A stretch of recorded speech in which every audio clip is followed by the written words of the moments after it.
Kêr-Ys, from Wikipedia, the free encyclopedia, http://en.wikipedia.org. Ys, also Ys or Ker-Ys in Breton, is a mythical city built in the Douarnenez Bay in Brittany by Breton, king of Cornouailles, for his daughter Douarnenez. According to the legend, Ys was built below sea level, protected from inundation by a dam. The only keys of the gate and the dam were held by Breton, but Satan made Douarnenez steal them and give them to him. He then opened the gate, and Ys was flooded. In some versions of the story, Satan was sent by God to punish the city, whose inhabitants were becoming decadent.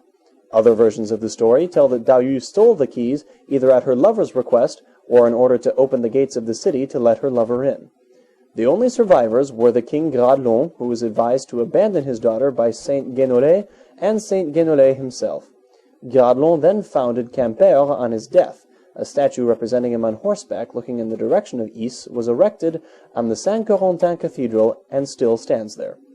Breton said that Ys was the most wonderful city in the world, and that Lutèce was renamed Paris after Ys was destroyed, because Par Ys in Breton means similar to Ys. This deluge legend differs from others because the location of Ys is well defined. The statue of Breton looks at it. Most of the localities mentioned exist. Several Roman roads actually lead into the sea and are meant to lead to Ys, and this myth could in fact depict the engulfment of a real city during the 5th century. This history is also sometimes viewed as the victory of Christianity. Breton was converted by Saint Guénolé over Druidism. Douarnenez and most inhabitants of Ys were worshippers of Celtic gods. However, a Breton folk tale asserts that Breton met, spoke with, and consoled the last Druid in Brittany, and oversaw his pagan burial, before building a chapel in his sacred grove. The legend of Ys was confined to the folk of Brittany until 1839, when T. Ersard de la Vie Marquée published a collection of popular songs collected from oral tradition, the Barzaz Brez.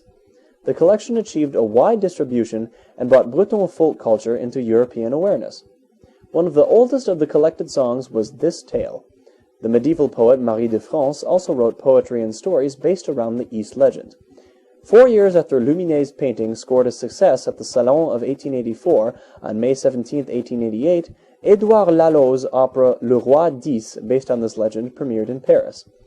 In Claude Debussy's first book of preludes, published in 1910, the evocative La Cathédrale Engloutie recalls the drowned cathedral in the city of Ys, with the muffled and watery sonority of its spectral bells. Poul Anderson and his wife Karen wrote a tetralogy of novels about Ys in the 1980s. This sound file and all text in the article are licensed under the GNU Free Documentation License, available at www.gnu.org/copyleft/fdl.html.